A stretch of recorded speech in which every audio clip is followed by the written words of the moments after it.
6 জুলাই 2025। এই দিনটাতে আমার জীবনের এক নতুন অধ্যায়ের সূচনা হয়েছে। বলছি সেটা কি, তার আগে সেই কথাটা বলতে চাই। কথায় আছে না, God has best plan for us. আর ঈশ্বরের প্ল্যান তখনই এক্সিকিউট করা সহজ হয় যখন আমরা নিজেরা নিজেদের জন্য প্ল্যান করা বন্ধ করে দিই, ঈশ্বরের ওপর পুরোপুরি ভরসা রাখতে পারি।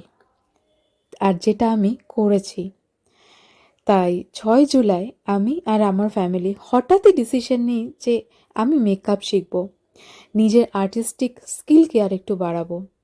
কিন্তু জীবনে আমি কখনো ভাবিনি যে মেকআপ শিখব, যেমন জীবনে কখনো ভাবিনি আমি মডেলিংয়ে পার্টিসিপেট করব। তেমনি ওটা যেমন ঈশ্বরের প্ল্যান ছিল, এটাও ঈশ্বরের প্ল্যান। আর সেই জন্যই আজকে ছিল 9 জুলাই, সেটার ফার্স্ট ক্লাস। তাই এত বৃষ্টি উপেক্ষা করেও গেছিলাম আজকে আমার মেকআপের ফার্স্ট ক্লাসে। তারপর ক্লাস কেমন হলো বলবো, জানতে ফলো করে রাখতে পারেন পেজটা।